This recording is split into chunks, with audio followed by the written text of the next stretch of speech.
Hello friends, welcome back in Agri Mantra channel, changing the way of thinking. Today we are discussing about agriculture current affairs of second week of August 2021. तो friends आज की video में बात करेंगे अगस्त के दूसरे सप्ताह के इम्पोर्टेंट एग्रीकल्चर करंट अफेयर्स के बारे में, जो आपके एएफओ और नाबार्ड एग्जाम के पॉइंट ऑफ व्यू से काफ़ी इम्पोर्टेंट रहने वाले हैं। इसीलिए वीडियो को एंड तक जरूर देखें। उससे पहले एक इन्फॉर्मेशन, अगर आपने अभी तक हमको टेलीग्राम, व्हाट्सएप, फेसबुक, इंस्टाग्राम पर फॉलो नहीं किया है तो कर सकते हैं। उसके साथ साथ आपको बता दें, हमारा एक ऑफिशियल एंड्रॉयड एप्लीकेशन है एग्री मंत्रा के नाम से, उसको आप प्ले स्टोर से जाके डाउनलोड कर सकते हैं। वहाँ पर आपको free study material, current affairs और पेड कोर्स अवेलेबल कराए गए हैं, तो वहाँ जाके आप देख सकते हैं। बाकी एक हमारा सेकंड चैनल है एग्री मंत्रा 2.0, जिसकी लिंक मैंने आपको डिस्क्रिप्शन बॉक्स में दे दी है। वहाँ जाके आप हमारे सेकंड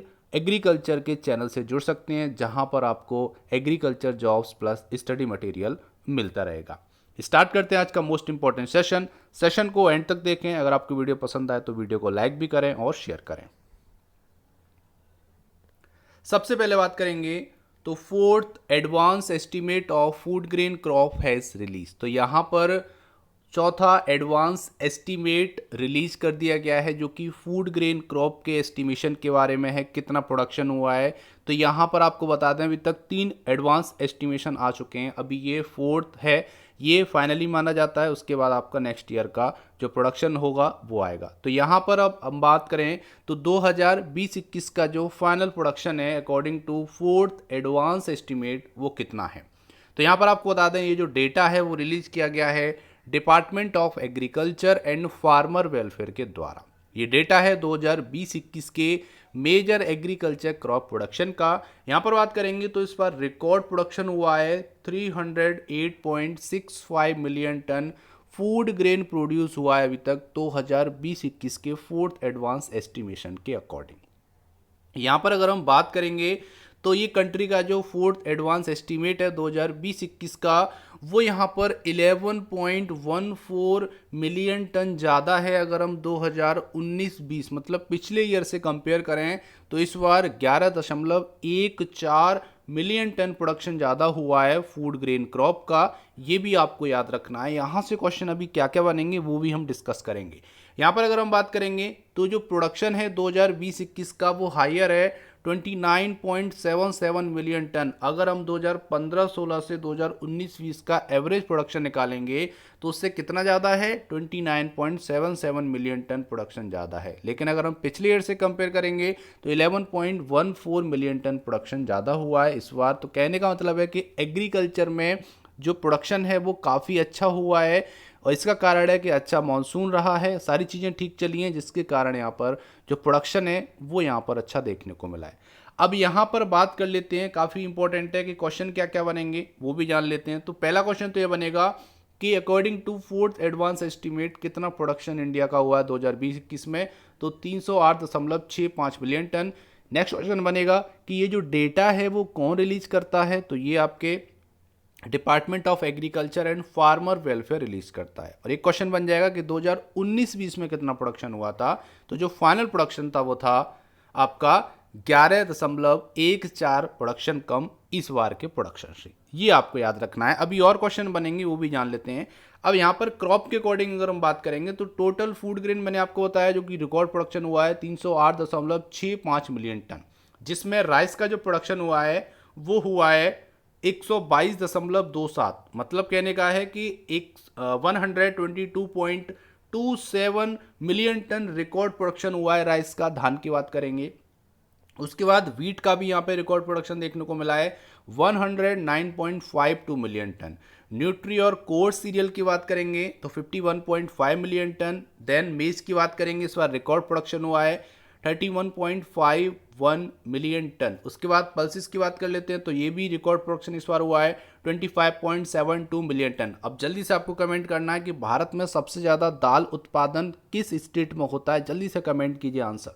यहाँ पर बात करेंगे तूर की तो 4.28 मिलियन टन प्रोडक्शन हुआ है। उसके बाद ग्राम की बात कर लेते हैं तो रिकॉर्ड प्रोडक्शन हुआ है इस बार 11.99 मिलियन टन। ठीक है, तो ये तो आपका ओवरऑल हो गया फूड ग्रेन प्रोडक्शन। अब बात करेंगे ऑयल सीड की तो ऑयल सीड में आपका टोटल हुआ है 36.10 मिलियन टन, जो कि इस बार का रिकॉर्ड प्रोडक्शन है, मतलब अभी तक इतना प्रोडक्शन नहीं हुआ है। ग्राउंडनट में 10.21 मिलियन टन रिकॉर्ड प्रोडक्शन हुआ है। उसके बाद सोयाबीन 12.90 मिलियन टन, एंड उसके बाद रेपसीड मस्टर्ड का हुआ है आपका रिकॉर्ड प्रोडक्शन 10.11 मिलियन टन, मतलब है 10.11 मिलियन टन यहाँ पर मस्टर्ड रेपसीड का प्रोडक्शन हुआ है। यहाँ पर शुगर केन की बात करेंगे तो 399.25 मिलियन टन प्रोडक्शन हुआ है। अब जल्दी से आपको बताना है कि शुगर केन का प्रेजेंट एफआरपी कितना है, फेयर एंड रेम्यूनरेटिव प्राइस कितना है उसका शुगर केन का, जल्दी से आपको कमेंट करना। हमने कई बार आपको करंट अफेयर में बताया गया है कि शुगर केन का एफआरपी इतना है, तो जल्दी से कमेंट कीजिए आंसर। आगे बात करते हैं कॉटन की, तो कॉटन का भी इस बार अच्छा प्रोडक्शन हुआ है, 35.38 मिलियन टन मिलियन बेल है, ठीक है। यहाँ पर बेल में काउंट होता है इसका वेट, और इसकी जो एक बेल होती है वो 170 केजी की होती है, ये भी आपको याद रखना है, काफ़ी इंपॉर्टेंट है। ये क्वेश्चन कई बार एग्जाम में आ चुका है कि एक बेल कॉटन की कितने किलोग्राम की होती है, तो 170 किलोग्राम की होती है। अगर हम जूट मेस्टा की बात करेंगे तो 9.56 मिलियन बेल्स यहाँ पर प्रोडक्शन हुआ है, और जो जूट मेस्टा की जो बेल है वो 180 केजी की होती है, ये भी आपको याद रखना है। यहाँ से कई सारे क्वेश्चन आपके तैयार हो गए जो कि एग्जाम के पॉइंट ऑफ व्यू से काफ़ी इंपॉर्टेंट रहने वाले हैं। तो स्टार्ट करते हैं, और उसके बाद यहाँ पर आपको बता दें कि जो करंट अफेयर हैं ये केवल और केवल एग्जाम के पॉइंट ऑफ व्यू से जो इंपॉर्टेंट हैं वही लिए गए, ठीक है। तो आपको बिल्कुल मोटिवेशन के साथ, कॉन्फिडेंस के साथ इस सेशन को पूरा देखना है, ताकि आप जो भी पढ़ें वो एग्जाम के पॉइंट ऑफ व्यू से इंपॉर्टेंट हो, और जब आप एग्जाम देने जाएं तो इजीली आप वहां पर क्वेश्चन सॉल्व कर पाएं। तो यहाँ पर सेकंड करंट अफेयर की बात कर लेते हैं, तो Tamil Nadu to become third state to present separate agriculture budget. तो यहाँ पर बात हो रही है कि तमिलनाडु भारत का ऐसा तीसरा राज्य बन गया है जिसने एग्रीकल्चर बजट सेपरेट पेश किया हो, ठीक है। मतलब है कि एग्रीकल्चर बजट अलग से सेपरेट तरीके से पेश करने वाला जो तमिलनाडु है वो भारत का तीसरा राज्य बन गया है। यहाँ पर अगर हम बात करेंगे तो 13 अगस्त को तमिलनाडु ये जो आपका तीसरा राज्य है वो बन चुका है, आफ्टर कर्नाटका और आंध्र प्रदेश। मतलब है इससे पहले कर्नाटका और आंध्र प्रदेश ऐसे दो स्टेट हैं जिन्होंने एग्रीकल्चर बजट सेपरेट पेश किया था अपने अपने स्टेट में। अब यहाँ पे बात आती है कि पहला कौन सा स्टेट है जिसने एग्रीकल्चर के लिए सेपरेट बजट पेश किया हो भारत में, तो वो है कर्नाटका, और सेकंड नंबर पे है आंध्र प्रदेश, और थर्ड पे हो जाएगा तमिलनाडु। ये भी क्वेश्चन यहाँ से इंपॉर्टेंट बन सकते हैं कि सबसे पहले इस सेपरेट एग्रीकल्चर बजट पेश करने वाला भारत का कौन सा राज्य था, तो वो है कर्नाटका, ठीक है। अब यहाँ पे तमिलनाडु ने ये किया है, तो तमिलनाडु बन गया है तीसरा स्टेट जिसने सेपरेट एग्रीकल्चर बजट पेश किया है 13 अगस्त को। यहाँ पर अगर हम बात करेंगे तो ये जो आपका बजट है, ठीक है, वो आपका 2021 में आया है, और जो पहला बजट था जो कर्नाटका लेकर आई थी वो 2011-12 में लेके आई थी, और आंध्र प्रदेश लेके आई थी 2013-14 में। तो 2011-12 में पहला बजट आया जो कि कर्नाटका के द्वारा सेपरेट बजट था, उसके बाद 2013-14 में दूसरा बजट आया जो कि आंध्र प्रदेश लेकर आई, और यहाँ पर तीसरा तमिलनाडु लेकर आया जो कि भारत का तीसरा राज्य बन गया है जिसने सेपरेट एग्रीकल्चर बजट पेश किया हो। यहाँ पर अगर हम बात करेंगे तो this separate budget announce by Tamil Nadu governor Banwari Lal Purohit. तो ये जो अनाउंसमेंट की गई है सेपरेट बजट की वो की गई है तमिलनाडु के जो गवर्नर हैं मिस्टर बनवारी लाल पुरोहित जी, ठीक है, ये भी आपको याद रखना है। और यहाँ पर अगर हम बात करेंगे the budget session of the Tamil Nadu legislative assembly was commence on August 13 and will go on till September 21। तो यहाँ पर बात हो रही है कि तमिलनाडु विधानसभा का जो बजट सत्र 13 अगस्त से जो शुरू हुआ है वो 21 सितंबर तक चलेगा, ये भी आपको याद रखना है, ये जो बजट सत्र है। यहाँ पर अगर हम बात करेंगे तो अभी जो सरकार है वो के स्टालिन की सरकार है, और उनका ये पहला बजट है जो कि एग्रीकल्चर बजट पे आया है। तो उम्मीद करते हैं यहाँ तक आपको सभी जानकारी मिली होगी रिगार्डिंग एग्रीकल्चर बजट, और कौन कौन से स्टेट है जिन्होंने अपने अपने राज्य में सेपरेट एग्रीकल्चर बजट पेश किया हो। उम्मीद करते हैं यहाँ तक आपको समझ में आया होगा। अगर आपकी वीडियो अच्छा लग रहा है, पसंद आ रहा है, तो वीडियो को अभी लाइक करें। आज की वीडियो का टारगेट है केवल और केवल 200 लाइक का। अगर आपकी वीडियो पसंद आती है तो वीडियो को लाइक जरूर करें और अपने फ्रेंड के साथ शेयर करें, ताकि सभी स्टूडेंट को free of cost agriculture current affair session मिलते रहें। आगे बात करेंगे ITC to launch MAARS app to unlock the potential of small farmer. तो जितने भी छोटे छोटे किसान हैं, स्मॉल फार्मर हैं, उनके लिए आईटीसी ने एक एप्लीकेशन लॉन्च किया है जिसका नाम है मार्स। ये क्वेश्चन आ सकता है कि मार्स एप्लीकेशन किसने लॉन्च किया। यह आ सकता है आईटीसी ने स्मॉल फार्मर के लिए 2021 में कौन सा एप्लीकेशन लॉन्च किया है।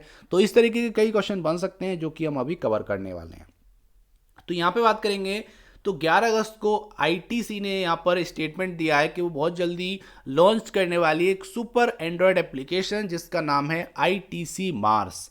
इसका फुल फॉर्म भी पेपर में पूछ सकता है, तो उसका फुल फॉर्म है Meta market for advance agriculture and rural services. तो इसका फुल फॉर्म है, और ये जितने भी आपकी स्मॉल फार्मर्स हैं उनके पोटेंशियल को अनलॉक करेगा और उनको काफ़ी हेल्प करने वाला है जो एप्लीकेशन है जिसको आईटीसी लॉन्च करने वाला है। यहाँ पर अगर हम बात करेंगे तो जो आईटीसी के चेयरमैन और एमडी हैं मिस्टर संजीव पुरी, उन्होंने बोला है कि ITC MAARS will lend new wings to ITC e Choupal and create a robust digital ecosystem. तो उनका कहना है कि जो आईटीसी मार्स है ये आपके जो ई चौपाल है उसके लिए एक अनोखी पहल है, ठीक है, क्योंकि आप भी जानते हो कि एक ई चौपाल चलता है जो कि आईटीसी की एक अनोखी पहल है, और इसका मकसद होता है कि कृषि उत्पादों की क्वालिटी और किसानों के जीवन के स्तर में सुधार लाना, ठीक है। और आपको बता दें कि आईटीसी देश में 24 फसलों तथा 300 किसान उत्पादक संगठनों मतलब एफपीओ के साथ काम करती है। तो यहाँ पर जो फिजिटल है इसका मतलब है फिजिकल प्लस डिजिटल, ठीक है। फिजिकल मतलब जो आपकी क्रॉप है उसको डिजिटल मोड में लाना, डिजिटली उनको कनेक्ट करना ही इसका उद्देश्य है, और इसीलिए आईटीसी मार्स एप्लीकेशन लाया जा रहा है जिससे आईटीसी ई चौपाल को और ज़्यादा सपोर्ट मिलेगा, बूस्ट मिलेगा। यहाँ पर अगर हम बात करेंगे तो इससे होगा क्या, ITC MAARS will offer a wide range of agriculture solution. ये एग्रीकल्चर सॉल्यूशन प्रोवाइड करेगी, जैसे micro services structure will enable plug in by a range of agri tech solution. तो यहाँ पर जितने भी एग्रीकल्चर रिलेटेड प्रॉब्लम्स हैं उनको सॉर्ट आउट करने में ये एप्लीकेशन काफ़ी हेल्प करने वाली है, और उसके साथ साथ जो ई चौपाल है आईटीसी का उसको भी कहीं ना कहीं यहाँ पर हेल्प मिलेगी इस एप्लीकेशन के आने के बाद। अब यहाँ पे बात आती है कि आईटीसी कंपनी कब इस्टेब्लिश हुई थी। तो ये इस्टेब्लिश हुई थी 24 अगस्त 1910 में, 1910 24 अगस्त को ये आईटीसी एस्टेब्लिश हुई थी। और आपको बता दें इसका जो पहला नाम था वो था इंडिया टोबैको कंपनी लिमिटेड, ठीक है, इतना आपको याद रखना है। और इसका हेडक्वार्टर जो है वो आपका कोलकाता में है, ये भी क्वेश्चन आ सकता है। तो कोलकाता वेस्ट बंगाल में आईटीसी का हेड ऑफिस है, हेडक्वार्टर है, ये भी आपको याद रखना है। उम्मीद करते हैं यहाँ तक आपको सारी इंफॉर्मेशन मिली होगी। आगे बात करेंगे RBI to impose monetary penalty on ATMs that run out of cash for more than 10 hours. तो यहाँ पर आरबीआई ने एक बहुत अच्छा रूल लेकर आई है आरबीआई, जिसके तहत अगर महीने में 10 घंटे तक आपका जो एटीएम है वो विदाउट कैश रहता है, उसमें अगर कैश अवेलेबल नहीं रहता है तो 10,000 की पेनल्टी आरबीआई उस बैंक पे लगाएगी। ये जो रूल है वो 1 अक्टूबर से स्टार्ट हो जाएगा, मतलब 1 अक्टूबर से ये रूल आपको देखने को मिलेगा। अगर महीने में 10 घंटे से ज़्यादा एटीएम आउट ऑफ कैश रहता है या फिर उसमें कैश अवेलेबल नहीं रहता है तो 10,000 का आरबीआई की तरफ से पेनल्टी लगाई जाएगी उस बैंक पे जिसका वो एटीएम है। यहाँ पर अगर हम बात करेंगे तो ये पेनल्टी लगाने का जो कारण है वो है over the inconvenience caused by the public. तो पब्लिक को जो असुविधा होती है उसके ही रिजल्ट में ये रूल लाया गया आरबीआई के द्वारा, ताकि पब्लिक को हर जगह जहाँ भी एटीएम है वहाँ पर पैसा अवेलेबल हो सके। जैसे कि आप जानते होंगे, नॉर्मली आप किसी भी सिटी में या किसी भी टाउन में जाएंगे तो 10 में से 6 एटीएम ऐसे होते हैं जहाँ पर आपको पैसा मिलता नहीं है, आउट ऑफ कैश रहते हैं। तो ऐसी प्रॉब्लम आगे ना हो, इसीलिए आरबीआई ने ये रूल लेकर आई है ताकि जो लोग हैं, जो पब्लिक है, उसको थोड़ा सा सहूलियत मिल सके। यहाँ पर बात करेंगे तो 10,000 पर एटीएम का यहाँ पर फाइन है, ये भी आपको याद रखना है। तो ये कुछ क्वेश्चन बनेंगे कि ये जो रूल है वो कब से स्टार्ट होगा, अक्टूबर 1 से। ये जो रूल है वो किसने इम्पोज किया है, तो ये आरबीआई लेकर आई है। यहाँ पर ये भी आएगा कि कितने टाइम तक अगर आउट ऑफ कैश रहता है तो पेनल्टी लगेगी। तो एक मंथ में 10 घंटे से ज़्यादा अगर आउट ऑफ कैश रहता है तो ये पेनल्टी उस एटीएम बैंक पे इम्पोज की जाएगी। उम्मीद करते हैं यहाँ तक आपको समझ में आया होगा। आगे बात करेंगे तो MOU sign between NABARD SBI JKGB for financing of 1000 JLB। तो यहाँ पर बात हो रही है 1000 जॉइंट लाइबिलिटी ग्रुप्स को फाइनेंस प्रोवाइड करने के लिए एक MOU साइन हुआ है नाबार्ड SBI और JKGB का मतलब है जम्मू एंड कश्मीर ग्रामीण बैंक के बीच में। तो मोस्टली अगर हम बात करेंगे तो यहाँ पर in order to give boost to flow of credit in UT of Jammu Kashmir, Memorandum of Understanding MOU on financing of 1000 joint liability group। तो यहाँ पर जम्मू कश्मीर के 1000 जॉइंट लाइबिलिटी ग्रुप्स को फाइनेंसिंग फैसिलिटी प्रोवाइड करने के लिए MOU साइन हुआ है, जिसमें नाबार्ड, जम्मू कश्मीर का जो नाबार्ड आपका ऑफिस है वो स्टेट बैंक ऑफ इंडिया और जम्मू कश्मीर ग्रामीण बैंक आपस में MOU साइन कर रहे हैं।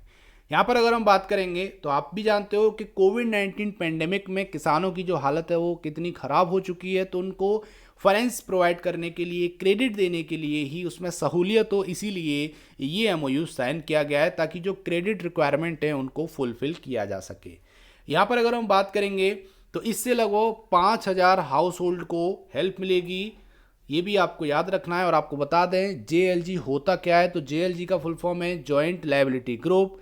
ये क्या होता है, एक इनफॉर्मल ग्रुप होता है जिसमें 4 से 10 इंडिविजुअल लोग होते हैं जो एक साथ मिलके आते हैं और इनका पर्पस होता है बैंक लोन अवेल करना इंडिविजुअल बेसिस पे या फिर ग्रुप के बेसिस पे। तो कहने का मतलब है कि ये क्रेडिट ओरिएंट ग्रुप होते हैं जिनका उद्देश्य है केवल ऋण लेना, जिसमें एक ये टीम होती है, 4 से 10 किसान होंगे, आपस में मिलेंगे और इनका उद्देश्य है कि बैंकों से क्रेडिट लेना और उसको टाइम पे चुकाना। उम्मीद करते हैं यहाँ तक आपको समझ में आया होगा।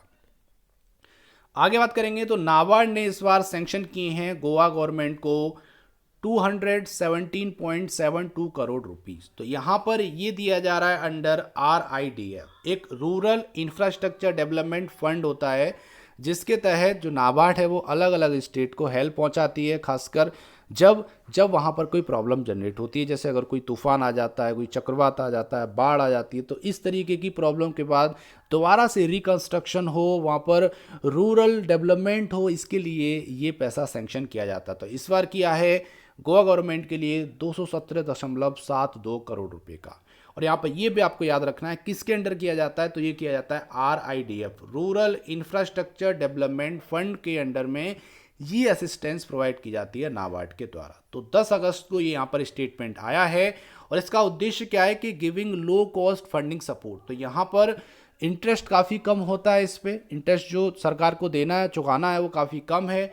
तो इससे होता क्या है कि जितने भी आपके प्रोजेक्ट हैं रिलेटेड मीडियम और माइनर इरिगेशन या फिर सॉइल कंजर्वेशन से रिलेटेड, आपका मृदा संरक्षण से रिलेटेड जितने भी प्रोजेक्ट हैं वो टाइम पे फुलफिल हो सकें, जिससे रूरल डेवलपमेंट हो सके और इंफ्रास्ट्रक्चर कंटिन्यू डेवलप हो सके। इसी के लिए RIDF के अंडर में नाबार्ड सभी राज्यों को पैसा देता है, सैंक्शन करता है, और इस बार गोवा गवर्नमेंट को ये पैसा, ये असिस्टेंस दी गई है। उम्मीद करते हैं यहाँ तक आपको समझ में आया होगा।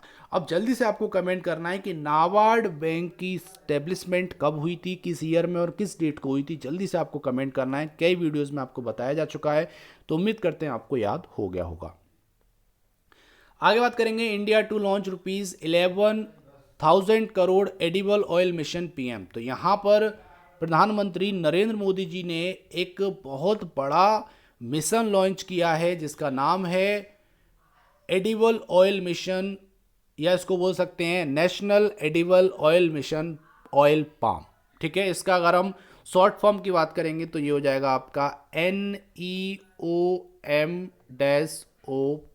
ठीक है, ये इसका शॉर्ट नेम है। ये जो मिशन है वो 9 अगस्त 2021 को अनाउंस किया गया था। आपको डेट याद रखनी है, क्वेश्चन आएगा कि national edible oil mission oil palm किस डेट को लॉन्च किया गया था, तो ये 9 अगस्त 2021 को लॉन्च किया गया था। किसने लॉन्च किया था? नरेंद्र मोदी जी ने लॉन्च किया था। और यहाँ पर ये ऑनलाइन तरीके से वर्चुअल इवेंट के थ्रू पीएम ने इस मिशन को लॉन्च किया था। इसके तहत यहाँ पर 11,000 करोड़ रुपए इन्वेस्ट किए जाएंगे इस मिशन में। अब बात आती है कि इतनी बड़ी अमाउंट इन्वेस्ट करने की क्या रिक्वायरमेंट थी। जो रिक्वायरमेंट आप जान ही रहे हो कि जितनी अभी कंटिन्यू देख रहे हो, जब से 2 साल से कोरोना आया है तब से जो तेल के प्राइसेस हैं वो काफ़ी बढ़ते जा रहे हैं। अभी अगर हम बात करेंगे तो 180, 190, 200 रुपये पर लीटर तक आपके तेल के दाम पहुंच गए थे। जो खाने वाला तेल है जिसको हम लोग कुकिंग में यूज़ करते हैं उसकी बात हो रही है। तो उसको डाउन करने के लिए, क्योंकि होता क्या है कि हम बहुत ज़्यादा जो आपका पाम ऑयल है, ठीक है, वो हम इंपोर्ट करते हैं अदर देशों से, जिसके लिए हमको ज़्यादा रकम चुकानी पड़ती है और इसी के रिजल्ट में जो प्राइस है वो यहाँ पर हाई हो जाता है। तो उस प्राइस को कम करने के लिए ही ये जो स्कीम है वो लॉन्च की गई है। अब यहाँ पे बात आती है, थोड़ा सा जान लेते हैं कि जो एडिबल ऑयल मिशन है, ठीक है, वो पाम ऑयल के लिए लाया गया है। पाम ऑयल मतलब होता है ताड़ का तेल, ठीक है, ताड़ की खेती होती है। अगर आपने नहीं देखा तो आप नेट पे जाके देख सकते हैं। ताड़ का पेड़ होता है, उसी पर एक आपका फल आता है, उसी में से ये ऑयल निकाला जाता है और सबसे ज़्यादा खाने के रूप में जो यूज़ किया जाता है वो ताड़ का तेल मतलब पाम ऑयल किया जाता है। इस मिशन का जो उद्देश्य क्या है वो है पाम ऑयल उत्पादन को बढ़ावा देना। तो अभी क्या है, काफ़ी कम लोग पाम ऑयल का जो प्रोडक्शन है वो करते हैं, खेती करते हैं। तो इसको बढ़ावा दिया जाए, ज़्यादा से ज़्यादा किसान पाम ऑयल मतलब ताड़ की खेती करें, जिससे पाम ऑयल जो प्रोडक्शन है वो बढ़ सके। और आपको बता दें कि जो पहली पोजीशन है वर्ल्ड में किस कंट्री की है जो सबसे ज़्यादा पाम ऑयल प्रोडक्शन करता है, तो वो है इंडोनेशिया, ठीक है। फर्स्ट पोजीशन आपको याद रखनी है, सेकंड भी याद रखनी है। तो पहली आपका है इंडोनेशिया और दूसरा है आपका मलेशिया। तो मलेशिया दूसरे नंबर का ऐसा देश है जो सबसे ज़्यादा पाम ऑयल प्रोडक्शन करता है, फर्स्ट पर है इंडोनेशिया। अगर हम भारत की बात करेंगे तो भारत लगभग 90 lakh ton palm oil every year import करता है। अब आप समझ सकते हैं इंडोनेशिया और मलेशिया से 90 लाख टन पाम ऑयल को इंपोर्ट किया जाता है, आयात किया जाता है अदर कंट्रीज से, तब हम तक पहुंचता है। इसीलिए उसके जो प्राइस है वो काफ़ी ज़्यादा हाई चले जाते हैं। उसको डाउन करने के लिए ही 11,000 करोड़ का ये जो मिशन है जिसका नाम है national edible oil mission oil palm, ये भी आपको याद रखना है, लॉन्च किया गया है। उम्मीद करते हैं यहाँ तक आपको समझ में आया होगा। आगे बात करेंगे तो एग्रीकल्चर सेक्टर ने इस बार रिकॉर्ड स्थापित किया है नए बिजनेस रजिस्ट्रेशन के मामले में, जो 103% से ज़्यादा ग्रोथ देखने को मिली है। तो कहने का मतलब है कि अभी तक इतने नए एग्रीकल्चर न्यू बिजनेस रजिस्ट्रेशन नहीं हुए थे जो कि 2021 फाइनेंशियल ईयर में हुए हैं। तो जान लेते हैं। तो यहाँ पर 103% की ग्रोथ देखी गई है। फाइनेंशियल ईयर 2021 में 12,368 नए बिजनेस रजिस्ट्रेशन हुए हैं जो केवल एग्रीकल्चर से रिलेटेड हैं, जो कि पिछली बार हुए थे 6,107, ठीक है। तो इसीलिए 103% की यहाँ पर बढ़ोतरी देखने को मिली है न्यू बिजनेस रजिस्ट्रेशन के मामले में। अगर हम फाइनेंशियल ईयर 2021 के टोटल बिजनेस रजिस्ट्रेशन की बात करेंगे तो वो थे 1,95,880 बिजनेस, ठीक है, जिसमें से 12,368 मतलब 12,368 नए बिजनेस एग्रीकल्चर रिलेटेड यहाँ पर अप्रूवल दिया गया है। यहाँ पर अगर हम बात करेंगे तो टॉप 10 जो सिटी हैं उन्होंने लगभग 42% नए बिजनेस रजिस्ट्रेशन कराए हैं, जो कि यहाँ पर 2017 में 55% हुआ करते थे, ठीक है। मतलब है कि जो टॉप 10 सिटीज़ हैं उनमें थोड़ा ग्राफ गिरा है, लेकिन बाकी जो सिटीज़ है वहाँ पर ग्राफ आउट हुआ है, मतलब बढ़ा है। आपको एक बात और बता दें कि जो बर्थ रेट है नए बिजनेस रजिस्ट्रेशन की वो भी इस बार अच्छी रही है। 7.8% थी 2016 में, जो कि 2021 में हो गई है 11.6% और 2020 में थी 10.2%। तो कहने का मतलब है कि यहाँ पे जो न्यू बिजनेस हैं, या बोल सकते हो कि जो नए लोग हैं, यंग एग्रीकल्चरिस्ट हैं, वो अब कहीं ना कहीं एंटरप्रेन्योरशिप की तरफ बढ़ रहे हैं, नए नए बिजनेस एस्टैब्लिश कर रहे हैं, रोजगार का माध्यम ढूंढ रहे हैं और एक तरह का ये स्वरोजगार है, खुद का बिजनेस है।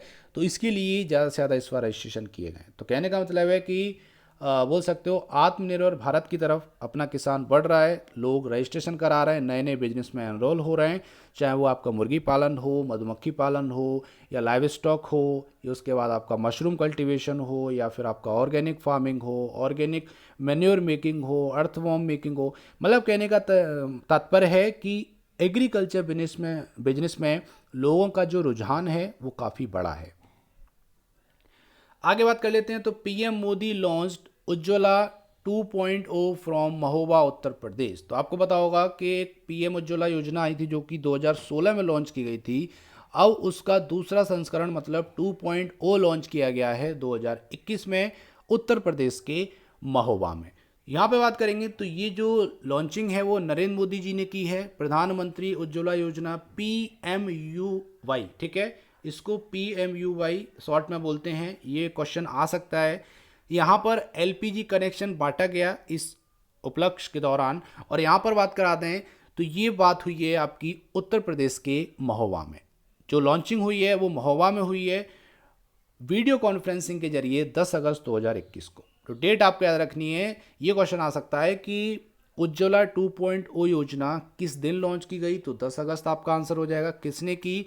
नरेंद्र मोदी जी ने की। और कहाँ पर की गई? तो उत्तर प्रदेश के महोबा में की गई। और एक क्वेश्चन बनेगा कि जो आपकी पहली योजना थी पीएम उज्ज्वला योजना वो 2016 में लॉन्च की गई थी। और आपको डेट भी बता दें 1 मई 2016, ठीक है, 1 मई 2016 को लॉन्च की गई थी। और आपको बता दें कि जो 2.0 है वो 10 अगस्त 2021 को लॉन्च की गई। और जो पहली योजना थी वो यूपी के बलिया में, ठीक है, यूपी के बलिया में लॉन्च की गई थी। ये भी आपको याद रखना है। तो यहाँ पर उन्होंने बोला है कि रक्षाबंधन से पहले मुझे अपनी सिस्टर से मिलने का मौका मिला, उनसे बात करने का मौका मिला, तो इसीलिए वो काफ़ी खुश हैं इस बात से। और मोदी ने ये भी बोला है कि महिलाओं के जीवन में रोशनी आई है, उजाला आया है इस उज्ज्वला योजना के आने से। तो ये कहीं ना कहीं एक अच्छी बात है कि गवर्नमेंट गरीब लोगों के लिए कुछ ना कुछ कर रही है, जिससे जितने भी गरीब तबके के लोग हैं उनको फ़ायदा मिल रहा है। कुछ राशन भी फ्री ऑफ कॉस्ट बांटा जा रहा है सरकार के द्वारा।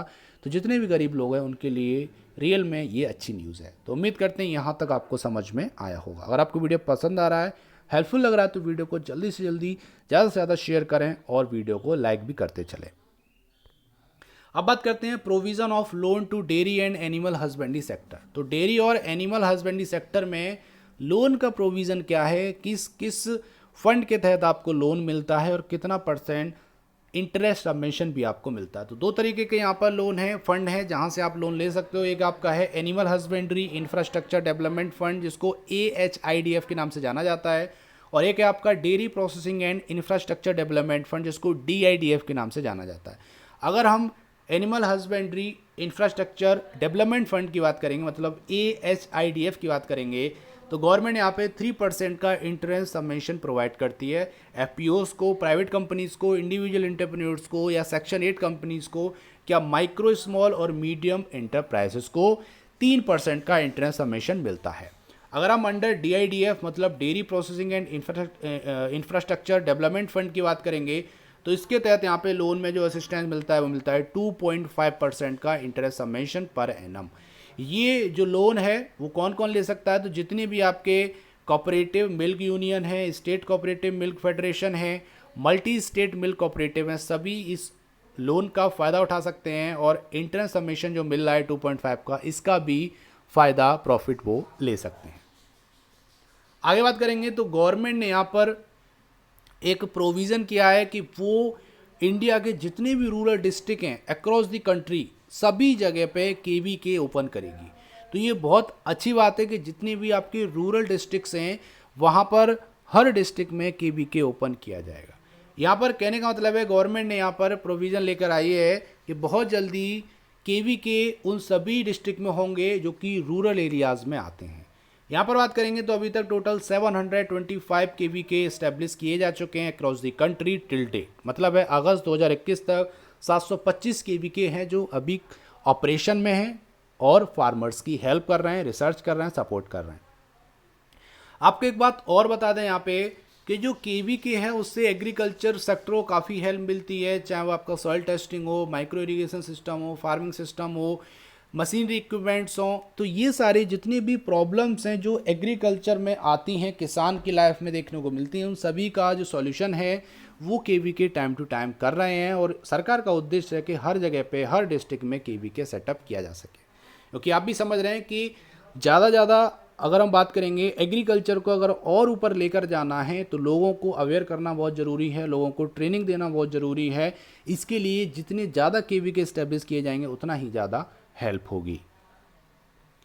आगे बात करेंगे तो ICAR CRIJAF ने एक jute seed industry meet organise किया था 9/8/2021 को, और यहाँ पर ये बताने के लिए कि नई वैरायटीज़ की क्या क्या इंपॉर्टेंस है और लाइसेंसिंग पॉलिसी क्या है, ये सारी चीज़ें इस जूट सीड इंडस्ट्री मीट में रखी गई थी। यहाँ पर आपको बता दें कि ICAR CRIJAF ने पिछले कुछ सालों में 7 फाइबर वैरायटी लॉन्च की हैं पिछले 10 सालों में, जो कि यहाँ पर लिखी हुई हैं, आप देख सकते हैं। ये कुछ इंपॉर्टेंट वैरायटीज़ हैं जो कि यहाँ पर ICAR CRIJAF के द्वारा डेवलप की गई हैं। आपको बता दें कि यहाँ पर जो ग्रोथ हुई है जूट प्रोडक्शन में, ठीक है, जूट प्रोडक्ट के प्रोडक्शन में वो 28% हुई है, और जो एक्सपोर्ट बढ़ा है वो 71% से ज़्यादा बढ़ा है। कहने का मतलब है 2015-16 में 562.40, मतलब कहने का है कि 562.40 करोड़ हुआ करता था, वो 2019-20 में 963.43 करोड़ हो गया है। तो मतलब है एक्सपोर्ट भी बढ़ा है और जूट प्रोडक्ट्स का जो प्रोडक्शन है वो भी इंक्रीज हुआ है 28% से। तो ये काफ़ी इंपॉर्टेंट है, और मैंने अभी आपको बताया था कि जूट का जो एक बिल होता है वो 180 kg का होता है। ये काफ़ी इंपॉर्टेंट है, यहाँ से क्वेश्चन आ सकता है। और जो कॉटन का होता है वो 170 kg का होता है, जो कि अभी स्टार्टिंग में हमने आपको बताया था। अब बात कर लेते हैं आज के प्यारे से क्वेश्चन की, लेकिन उससे पहले बात करेंगे पिछले वीडियो में पूछे गए क्वेश्चन के आंसर के बारे में। तो क्वेश्चन था national handloom day is celebrate या ऑब्जर्व ऑन विच डेट। तो यहाँ पर बात थी नेशनल हैंडलूम डे किस दिन ऑब्जर्व किया जाता है, तो 7 अगस्त। सभी स्टूडेंट ने सही आंसर किए हैं इस क्वेश्चन का, तो आपका बहुत बहुत थैंक यू हमारे क्वेश्चन का सही आंसर करने के लिए। अब बात करते हैं आज के प्यारे क्वेश्चन की। तो क्वेश्चन है who is the present chairman of NABARD. तो आपको बताना है कि वर्तमान में नाबार्ड बैंक के चेयरमैन कौन हैं। ऑप्शन है GR चिंताला, B सुब्रमण्यन, हर्ष कुमार भानवाला और त्रिलोचन महापात्रा। आपको सही आंसर कमेंट बॉक्स में लिख के भेजना है। उम्मीद करते हैं आपको आंसर आता होगा, तो जल्दी से टाइप कीजिए आंसर और भेज दीजिए हमारे चैनल पर। हम आपके वैल्यूएबल कमेंट का बेसब्री से इंतजार कर रहे हैं। तो ये था आज का इंपॉर्टेंट सेशन। उम्मीद करते हैं सेशन पसंद आया होगा। अगर पसंद आया तो ज़्यादा से ज़्यादा लाइक करो और ज़्यादा से ज़्यादा शेयर करो। आज की वीडियो का टारगेट है केवल और केवल 200 लाइक का। तो वीडियो अगर पसंद आ रही है तो वीडियो को लाइक करना और सभी स्टूडेंट को शेयर करना, ताकि फ्री ऑफ कॉस्ट लोगों को एग्रीकल्चर करंट अफेयर सेशन मिल सके। तो आज की वीडियो में बस इतना ही। वीडियो देखने के लिए धन्यवाद। जय हिंद, जय भारत।